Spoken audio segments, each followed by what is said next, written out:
오늘 이 시간에는 나주로 가도록 하겠습니다. 먼저 나주신문의 박다원 기자를 연결합니다. 안녕하세요. 안녕하세요. 안녕하세요. 지역 소식 1번지 나주신문사 박다원 기자입니다. 반갑습니다. 네, 반갑습니다. 반갑습니다. 탐구생활 군과 함께하는 첫 시간입니다. 소감이 어떠세요? 방송이 처음이라 익숙하진 않는데요. 지역에서 일어나는 일들을 정확하고 빠르게 전달하는 역할을 열심히 한번 해보려고 합니다. 네, 감사합니다. 너무 여유로우세요, 지금. 네. 첫 방송이신데. 너무 기대가 돼요. 네. 자, 오늘 나주 첫 번째 소식은 어떤 건가요? 오늘 참 회청한 초여름 날씨였죠. 네. 최근 잦은 강우와 높은 습도로 인해서 나주에는 비상이 걸렸어요. 나주를 대표하는 과일인데 흑성병이 발병한 것인데요. 흑성병은 금문별 무늬병으로도 불리고요. 이것은 곰팡이균으로서 어린 잎이나 줄기 또는 과일에 먹물 같은 검은색 무늬가 생기는 안수병이에요. 네. 흑성병은 저온다습한 환경에서 발생하기 쉬워서 근래에 잦은 비와 큰 일교차로 인해서 발병했다는 분석이 있습니다. 네. 최근에 정말 비가 많이 내리긴 했는데 이런 병이 또 발생이 됐네요. 검은 무늬가 번지게 되면 상품 가치가 떨어지게 될 텐데 곰팡이균이라면 그 감염 속도가 빨라서 또 피해도 클 것 같아요. 네, 그죠. 하지만 나주 전 지역이라기보다는 남부 지역인 영산포, 세지, 왕곡면을 중심으로 피해가 확인되고 있는데요. 흑성병으로 인한 농가의 최종 피해율은 배봉지 작업이 완료되었을 때 정확하게 집계가 나올 것으로 보입니다. 네. 네. 요즘 과일값도 좀 높다고 하던데, 맞아요. 비싸다고 하던데, 네. 또 이렇게 되면 배값도 요동치는 거 아닌가 좀 걱정이 됩니다. 흑성병은 좀 막아내야 될 것 같은데 어떻게 방법이 없을까요?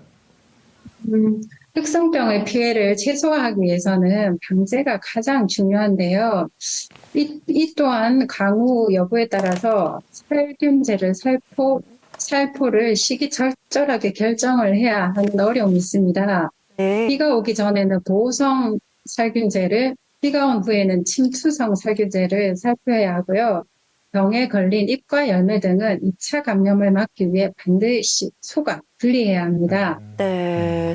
다행히 당분간은 큰 비 소식은 없더라고요. 이 흑성병이 제발 잦아들었으면 좋겠네요. 다음 소식도 나주 배와 관련된 소식이라고요?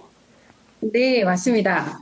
나주배는 인공 수분 작업을 시작으로 본격적인 1년 농사가 시작되었는데요. 네. 나주 가수 농가 현장에 외국인 계절 근로자가 투입이 되어서 부족한 농촌 일손에 큰 힘이 되고 있어요. 네. 또한 지난 4월 29일에는 인천국제공항을 통해서 필리핀 외국인 계절 근로자 50명이 입국해서 현재 농가에 배치되어서 이를 손을 돕고 있는 실정입니다. 네. 농번기가 되면 농촌 정말 일손 구하기 힘들거든요. 그렇죠. 좀 큰 도움이 됐으면 좋겠는데 네. 나주배 역시도 손이 많이 가기 때문에 그렇지 않습니까? 네, 그렇죠. 5월에 나주배 수정 작업을 시작으로 키울 만한 과실은 남겨두고 나머지는 솎아 내는 적과 작업이 주를 이루고요. 6월까지는 배봉지 싸기 작업을 합니다. 그리고 후속 작업으로는 가지 유인 작업 등으로 이어지는데요. 대부분의 작업이 기계화가 불가능한 작업이다 보니 현재 농촌 지역의 인력만으로는 불가능하죠. 네. 갈수록 농촌 지역의 고령화로 인해 인력이 줄고 외국인 근로자들에 대한 의존도가 높아지는 상황이라고 볼 수 있습니다. 네, 참 귀한 인력이라고 볼 수 네. 있겠네요. 그런데 아까 계절 근로자라고 말씀을 하셨는데 그러면 한 계절에만 이렇게 근로를 하게 되는 걸까요? 정확히 말하자면 공공형 계절 근로자인데요. 네. 농가에서 숙식을 제공하고 연속 고용하는 농가형 계절 근로자와는 달리 농협에서 근로자를 직접 고용해서 공동 숙소에서 1일 단위로 농가의 인력을 파견하는 방식으로 7개월간 운영이 됩니다. 특히 단기간 인력을 필요로 하는 소농이나 고령농, 여성농가 등에서 부대 비용 없이 인력을 효율적으로 고용할 수 있어서 큰 호응을 얻고 있습니다. 네. 앞으로도 계절 근로자가 순차적으로 입국해서 상반기에만 총 500여 명의 외국 근로자들이 농촌 인력난 해소에 기여할 것으로 보입니다. 일단 이 농촌에서 이제 외국인 노동자들을 이제 빼놓을 수가 없게 됐습니다. 그렇죠. 큰 부분을 차지하고 있기 때문에 농번기에는 와서 좀 많은 도움이 좀 됐으면 좋겠고 공공형 계절 근로자 좀 활성화가 잘 돼서 농번기에 잘 넘어갈 수 있었으면 하는 바람입니다. 네, 오늘 준비하신 마지막 나주 소식 어떤 소식일까요?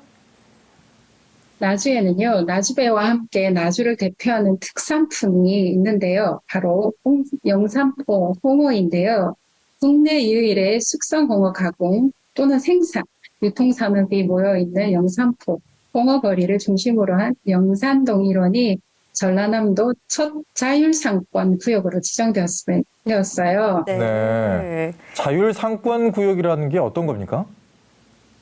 자율상권구역은 도소매 점포가 100여 곳 이상인 곳에서 매출이나 인구가 지속해서 줄 때에 지정하는 것으로 상생 협약으로 정한 수준의 임대료를 제한하고 온누리 상품권, 가맹, 특례 등의 혜택을 통해서 침체된 상권 활성화에 도움을 주고자 하는 제도예요. 네. 영산동 상인들은 지난해부터 준비위원회를 구성했고요. 자율상권 구역 지정을 오랜 시간 동안 준비해왔습니다. 네, 방금 설명해 주신 상권 활성화 혜택 말고도 또 다른 혜택도 있을까요? 네, 전라남도가 주관하는 2025년 상권 활성화에 참여 자격이 주어지는데요. 사업에 선정될 경우에 5년간 최대 100억 원의 지원을 받게 됩니다. 네. 나주시는 영산각 15일의 기적, 홍어의 꿈, 대한민국 최대의 K푸드, 글로컬 상권을 주제로 사업을 신청한 상태이고요. 숙성 홍어를 소재로 특화 상품 개발, 테마 거리, 푸드 엔터테이너 양성 등 23개 세부 과제도 발굴했다고 합니다. 나주 홍어거리가 과거에는 정말 번성했었잖아요. 네. 예, 지금도 한 231곳 정도 있는데 그중에 42곳이 또 공실이라고 합니다. 그러니까 점차 이렇게 빠져나가지 않게 잘 네. 지원해 주셔가지고 다시 한번 또 홍어의 거리가 좀 북적북적했으면 좋겠습니다. 네. 네. 그리고 또 영산포 홍어축제도 열리던데요. 네, 올해로 20회째를 맞는 나주 최장수 음식문화축제로 600년 전통 숙성 홍어의 진수를 선보입니다. 전라도는 홍어가 빠지면 잔치상이 아니다라는 말이 있죠. 그런 홍어를 오는 24일부터 26일까지 저렴하고 푸짐하게 드실 수 있는데요. 축제 기간인 3일 동안 홍어 판매 부스에서는 50%의 상설 할인 혜택을 제공하고요. 인근 홍어 가게에서는 30% 할인된 가격에 홍어를 구매하실 수 있습니다. 네. 알싸한 홍어 맛에 취해볼 기회를 놓치지 마세요. 네. 홍어 시식 콘테스트와 더불어서 네. 예쁘게 썰기 대회 등 많은 참여 프로그램도 준비가 되어 있다고 합니다. 알차게 준비되어 있으니까 우리 기자님 말씀처럼 놓치지 말아보시길 바라겠습니다. 지금까지 나주신문의 박다원 기자와 함께했습니다. 오늘 말씀 고맙습니다. 고맙습니다. 네, 감사합니다.